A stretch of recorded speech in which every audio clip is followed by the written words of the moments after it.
The new Apple Vision Pro. There is so much hype around this product. However, when I first saw the keynote and I saw the dad putting on the goggles and looking at his kids and filming them, it like instantly turned me off. I just thought to my kids and hanging out with my kids in the front room with the headset on and like trying to interact with them, but also like being in this virtual world. To me, that was an instant, no, this is not something I want to mess with. However, I've been watching more of the videos from the creators who actually put this headset on and were able to experience it. And there's a few things that have really piqued my interest in the Vision Pro. And there's some technology in here that could be the future of filmmaking, maybe. So there's three things specifically that I'm excited about. One is just viewing traditional media formats in this immersive world.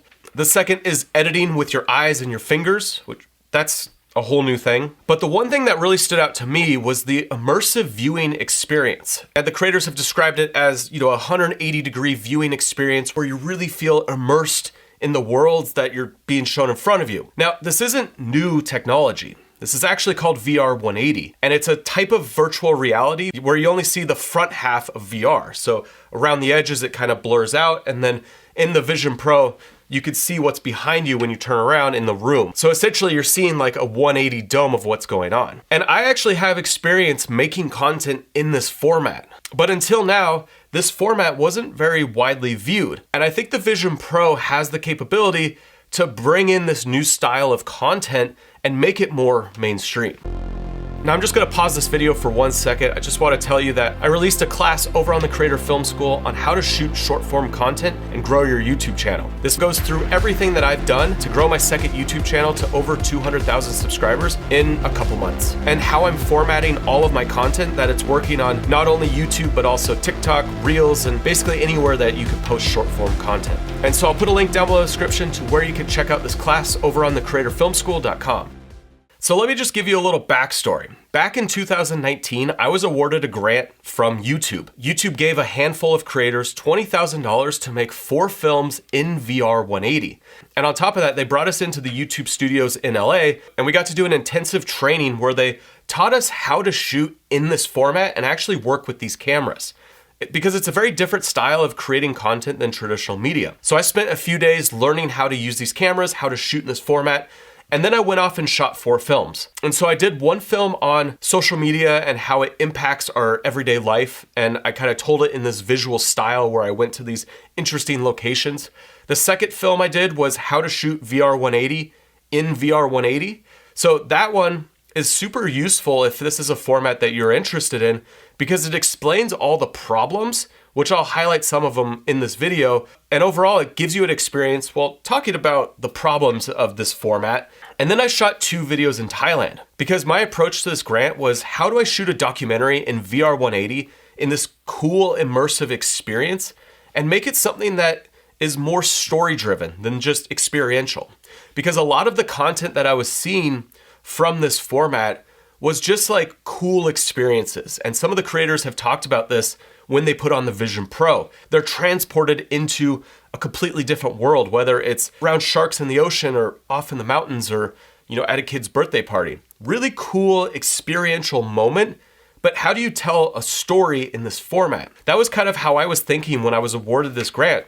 How do you make a story in this format that's engaging and keep someone wanting to sit there and actually finish the video, not just for like the cool experience? Because to make this format something that's going to be viewed for years and years, it's got to have story in it. It can't just be about the experience. It's kind of like what happened with drone videos. When drones first came out, it was like this huge surge of just content from drones, and it was so cool. You're seeing the world from above in these places where you only saw stuff from a helicopter, and anybody was able to start shooting this content. So we were getting really cool perspectives.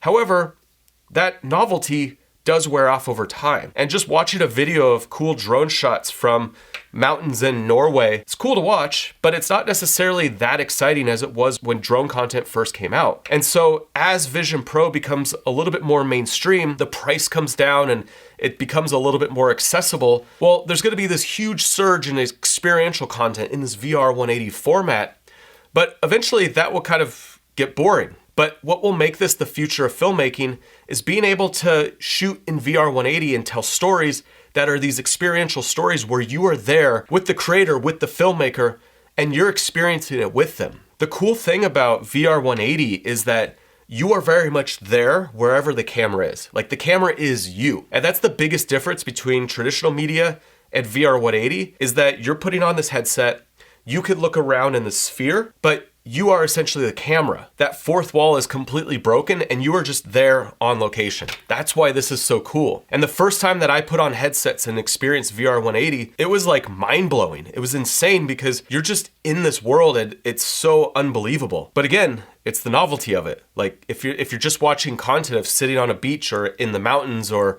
you know, on a roller coaster, it's only gonna be so exciting for so long before you're gonna wanna watch content with a story. So back in 2019, when I had this grant, I went to Thailand to shoot a documentary about elephant tourism and the problems around elephant tourism. I linked up with a nonprofit out there who works with retired elephants and gives them a home. And I went there to tell their story because I've been to Thailand a few times and it's an interesting, complex issue. And the added benefit of shooting it in VR 180 is you do get this experience of being there with the elephants. And so that's where I wanted to try and bridge this gap of experiential, but also telling a story. Now, when I released these 4 films on YouTube, you could watch them in VR, or you could just watch them on your computer, scroll around with your mouse, or you could use your phone and watch it like this, so you could like peek around what's going on by using your phone. Now, ultimately, those videos didn't perform that well, and overall, YouTube shut down this grant program because there just wasn't as much interest in VR content for the general public. But I think YouTube was ahead of its time because Apple bringing out a product like this,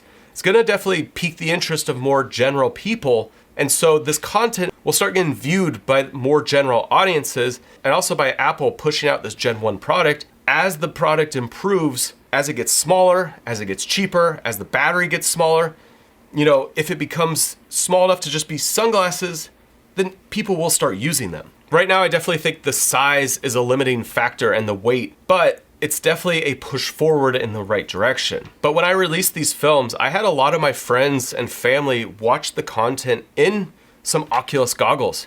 And they were blown away by being in Thailand and experiencing this documentary, like as they are actually there. But there's some problems. So one of the big things that comes up is people get dizzy in headsets. And so one of the things that I'm curious about with the Vision Pro is whether or not those same people will still be dizzy. So there's a few key things with the Vision Pro. The high-res screen and also the refresh rate is probably gonna help with not making people sick. From what I've heard people playing around with the Vision Pro, nobody's really said that it makes them super sick, but all the creators that I've listened to only had 30 minutes in the system. I really wanna know what happens when people start watching for 1 hour, 2 hours, 3 hours of content, if it does mess with you at all. Because that's gonna be a big limiting factor. If people start getting dizzy, and they're a little bit too like wonky in this headset after a period of time, people aren't gonna use it. So that's gonna be one of the big hurdles of this format. When I was using Oculus goggles and making this VR content, I even got dizzy over time working in this world. And so that's one of the big hesitations of this style of content, is putting screens on your face and actually having a good experience versus making you kind of wonky in your head. Now, when it comes to filmmaking in the Vision Pro, you know, you could capture moments using this headset. But one of the biggest problems with VR 180 content is the fact that if your frame is moving, it's kind of nauseating for the viewer. And so I'm really curious how the camera is capturing content in front and how it's stabilizing it. Because when you're watching VR 180 content, it's stereoscopic. So what that means is there's 2 cameras side by side, and those cameras are synced so that when you're watching something back, it comes 3D. And they're these dome lenses. They're super wide, they're 180 degrees, so they could see everything around. If you have the Vision Pro on your head and you're filming something and you're kind of moving around, my question is, how stable is that footage? Is it gonna be super nauseating when you're watching it back? And if your head's bobbing around, the person who's viewing it is just sitting there watching, there could be something really disorienting about that. And that's actually one of the problems about working in VR 180. So when you're using these cameras, it's 2 lenses and they have to be completely synced. So if you have a sun flare that hits one lens but not the other, it causes a discrepancy. If you have a water droplet hit one lens or the other, it causes an issue. If the camera's like shaking at all, well, it's shaking when you're filming. And so when you're watching, you feel like you're moving, but you're not actually not, and it becomes disorienting. And so one of the big challenges of creating VR 180 content is making a virtual experience that doesn't make your audience sick. And another problem when you're working in this format is the resolution. You have to shoot in super high resolution to make it feel so immersive. So the camera that I was using when I was working on this project is the K1 Pro from Zcam. And it's a camera that's specifically designed for VR 180. So when you stitch the two cameras together, it's a 6K image. And even with that amount of resolution, you could only really see from 3 to 20 feet effectively, and anything too far away starts to get blurry. Now, when you start going higher resolution, you're definitely gonna be able to see more distance. It's gonna be a better experience. However, that means that you're gonna have to be using 8K and up cameras to be able to capture these kind of scenes. And so one of the roadblocks for this style of content is gonna be camera manufacturers making the proper equipment to be able to capture VR 180. Canon did make a lens that goes on the front of their camera and gives you two lenses. This is a step in the right direction, but it's gonna either be specific cameras with two high resolution sensors, or it's gonna be split lenses on super high resolution cameras to be able to capture this content. And then on top of it, right now, the workflow for editing VR 180 is very clunky. It's not the easiest workflow to be able to go from camera all the way through to actually a finished product. Because what you're doing is working with two images, and they have to be edited and formatted in a specific way to be able to be read by a headset or uploaded somewhere like YouTube so that it can be viewed in this VR 180 style. And when making those videos, it was not an easy process. However, I'm sure Apple's gonna update Final Cut to be able to have features to work with VR 180. Because if they're releasing this product, they're gonna release the editing tools to make it streamlined. So I definitely think as the technology improves, the way to shoot this kind of content is gonna become a lot more accessible. However, I don't think it's gonna take over traditional filmmaking. And as I said earlier, there's three things that I'm really excited about the Vision Pro. One is VR 180 becoming more mainstream. And I think it's just gonna become another style of content that people are going to wanna view. And so I think what will happen is kind of what's happening on YouTube. There's gonna be these different divisions of content. So you'll have traditional content, horizontal, you'll have vertical content, you'll have live streaming, you'll have podcasts, but then there's gonna be a new category, VR 180, or just probably VR in general, because some people will probably wanna do the 360, but the viewing experience for VR 180 makes a lot more sense because you're not turning your head around. Like VR 180 is very much shooting kind of in a traditional format where everything's playing in front of you, but you have this ability to have things on the side and above and down below. And so it becomes an immersive experience. It's pretty cool. And so in terms of completely changing the whole filmmaking spectrum, I think it's just gonna be another style format. And I just think as this becomes more mainstream, and if headsets become like sunglasses, well then this content's gonna be a lot more accessible. And I think with the Vision Pro, it's kind of a glimpse into what's coming in the future as a style of content that we're gonna be able to consume. Now, the other things that are really cool about the Vision Pro, editing with your eyeballs and tapping your fingers, like that's gonna be super cool, especially if you're like sitting on a plane and not having to deal with a laptop and someone pressing their seat back in front of you.